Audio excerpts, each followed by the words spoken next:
Good morning. Hope everyone had a happy Thanksgiving. Before we begin, I want to say that our hearts are with the family of National Guard Specialist Sarah Breckstrom, who was tragically murdered last week here in the district. House Democrats are honoring her memory and continue to pray for the recovery of Staff Sergeant Andrew Wolf. This tragedy should never have happened, and will continue to support the investigation on this deeply troubled individual and how they were able to carry out this horrific attack. Now, we'd like to talk about the affordability crisis that is plaguing hardworking families and Americans all over this country. This past week, Americans experienced this sticker shock as they went to their Thanksgiving dinners, as they went to the grocery store, and as they decided to get a jump on buying Christmas presents. In every town, every community, every rural community, the cost of living continues to become more difficult for families to bear. From groceries to clothing to rent and utilities, Americans are seeing these expenses go up with no relief in sight. And not only is there no relief in sight, there's no agenda from House Republicans on how to address this. Donald Trump promised to lower costs on his first day in office. This was one of the many broken promises from this president. The Republican economic policies have only made this worse. On top of the cost of living crisis, Americans are on the brink of losing access to quality and affordable health care if Republicans allow the affordable care tax credits to expire. There is no time to waste. We have a discharge petition that is active, that has Democratic support. That is the only path to deliver the healthcare certainty and stability that Americans need. We heard during the shutdown from dozens of Republicans who gave public statements saying that they supported the Affordable Care Act tax credits to their constituents. This is their opportunity to make that right. This is their opportunity to stand up for healthcare, to stand up for their constituents, and to stand up to Speaker Johnson and Donald Trump, who are willing to let these tax credits expire to hurt the American people.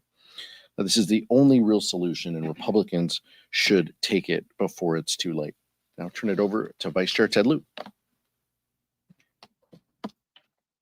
Thank you, Chairman Aguilar. I also want to add my sincere condolences to the family of Sarah Breckstrom, the National Guard soldier senselessly killed last week. And I also pray that Andrew Wolf, the other National Guard soldier fighting for his life, pulls through. As Chairman Aguilar has said, we have an affordability crisis. That's one reason Donald Trump is polling at the lowest level ever for a modern day president at this point in a term. Only 36% approval, over 60% disapproval. And for folks who shopped on Black Friday, last Friday, according to Salesforce, average prices across all products increased 7%. And then specifically for household goods, prices increased 24%. Things like furniture, appliances, dining, and decor all skyrocketed. And what is Donald Trump doing? He wants to make sure his Great Gatsby ballroom is as big as it can be. Trump and his rubber stamp Republicans are not focusing on the affordability crisis. And now we have healthcare costs skyrocketing. And if we don't extend the ACA tax credits, it's going to mean that millions of Americans are either going to lose health insurance or pay a lot more for the healthcare premiums. Now I'd like to talk about war crimes. Last week, Secretary Hegseth lied and denied media reports that the U.S. military ordered a second strike on defenseless shipwrecked survivors. Then yesterday, both the White House and Hegseth said actually it was Admiral Bradley who ordered the second strike. I served on active duty as a JAG for 4 years and then an additional 21 years in the reserves. And let me be very clear, killing shipwrecked survivors is a war crime. The Pentagon's own Department of Defense law manual on the law of war literally says that, quote, orders to fire upon the shipwrecked will be clearly illegal. The Department of Justice must conduct an investigation into the war crime and hold all those accountable, including Secretary Hegseth. He allegedly said, quote, kill them all. If the Trump administration does not hold the people accountable, I guarantee you a future administration will do so because there is no statute of limitations for war crimes. And now I have a message for the members of the United States military. Thank you for your service to our great nation. And for those of us who served, we know that we all followed a code of conduct. And part of that code of conduct is to not lie and to accept responsibility. Unfortunately, the head of the Department of Defense, Secretary Hegseth, engaged in dishonorable conduct. He stated on national TV, quote, "I watched it live. We knew exactly who was in that boat." And instead of accepting responsibility for what happened, Hegseth chose to throw Admiral Bradley under the bus. Shame on Pete Hegseth. He is a coward. He must resign.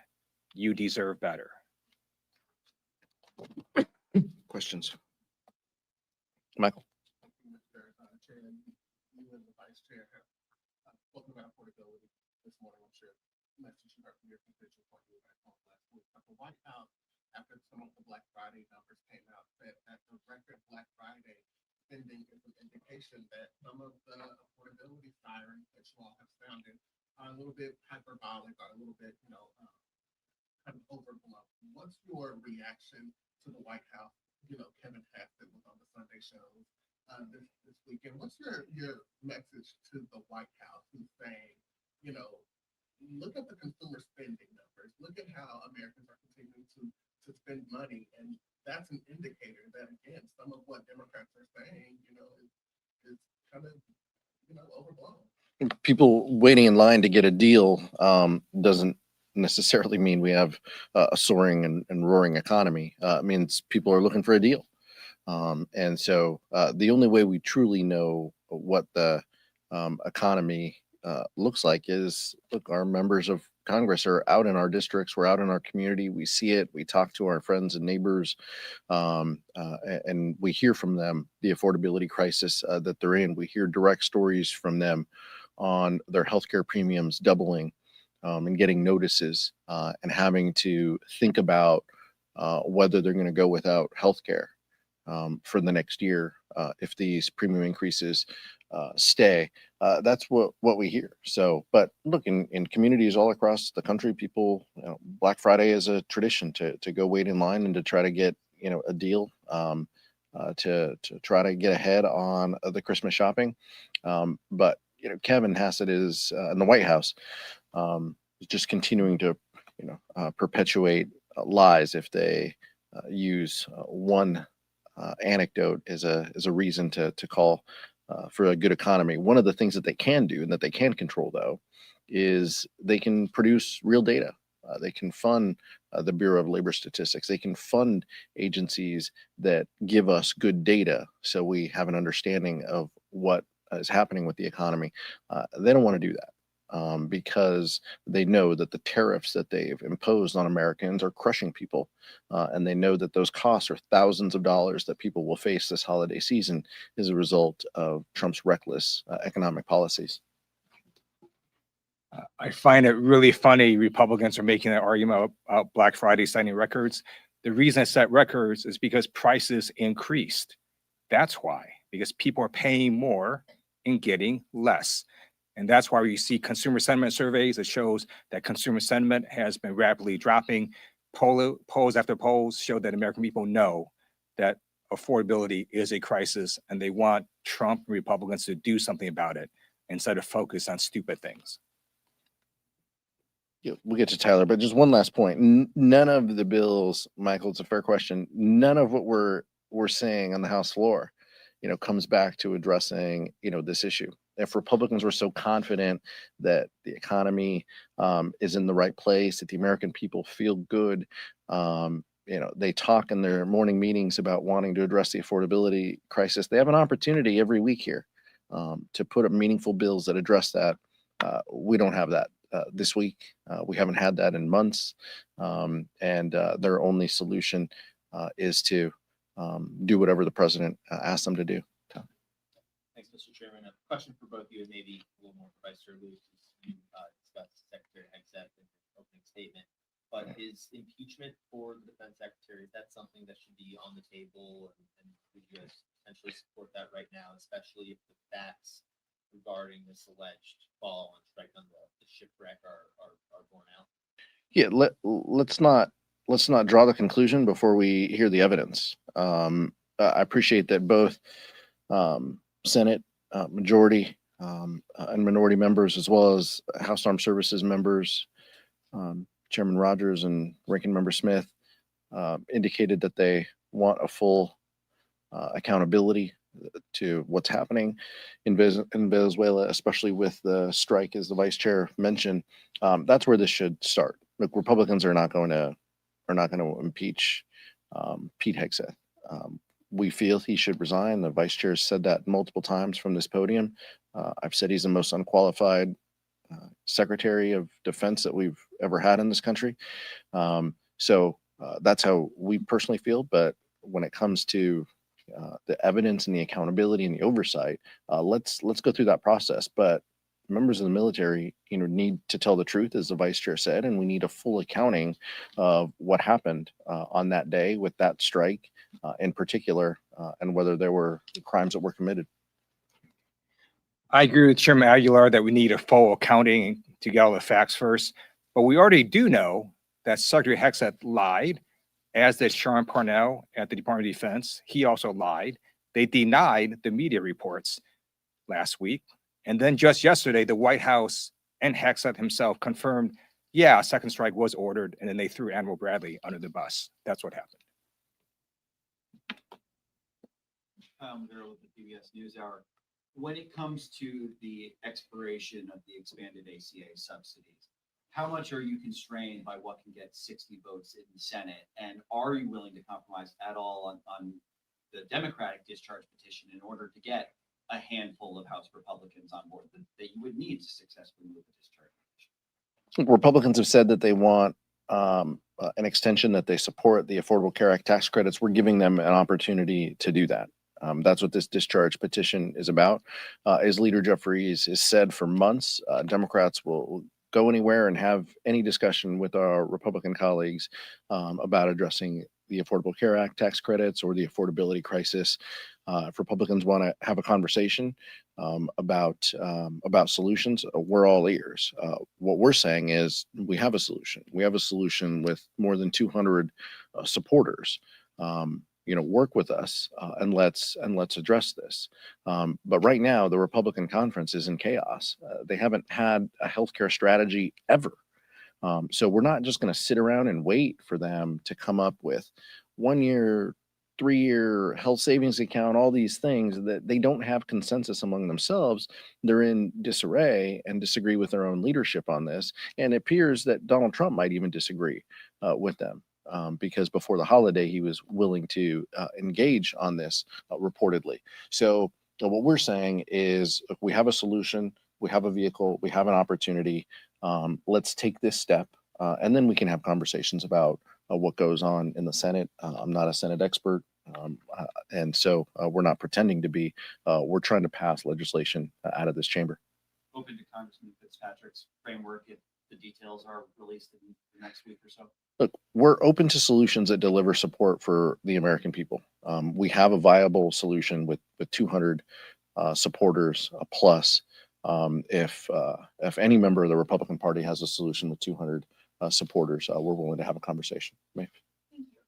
Building on that question, would you guys consider doing a separate discharge petition on a bipartisan basis for a different, proposal like the Look, this is the vehicle that has 200 supporters. If there are people that show that they have 200 supporters on a piece of legislation, we're happy to engage and to talk. But what we're saying is this 3-year solution is the easiest, the cleanest, the most viable to move forward where we are now. We understand how to count votes. Catherine Clark is great at that. And so we're going to continue to follow the guidance of our members, but we want real solutions. We don't want talking points and working groups. So we want real solutions to the American people. The clock is ticking. The end of December is coming quickly, and people deserve relief. So that's what our proposal is focused on delivering. So are you open to a 2-year 3-year with reforms, which is what Swazi and Fitzpatrick seem to be talking about right now, if they can show you that it can pass the Senate and get signed them. What we're saying is there's 200 plus Democrats on this discharge petition. If Republicans want to work with us on this, if they want to deliver for the American people, they have a real opportunity to do it.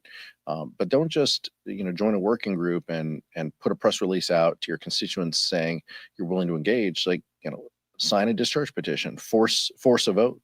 We're willing to have conversations with anybody, anytime, anywhere on the affordability crisis and specifically these tax credits, but they have had plenty of time. They have known that these tax credits were going to expire for years, and they chose to do nothing about it, including Congressman Fitzpatrick when he supported the big ugly law. And so, Republicans have known that this crisis was coming. They chose to do nothing about it. So if they're truly serious about this, we have a proposal, we have a solution. Let's take that step, and then we can have conversations about what can be passed into law. But it's clear that the president is even open to this before Speaker Johnson got a hold of him. Thank you so much.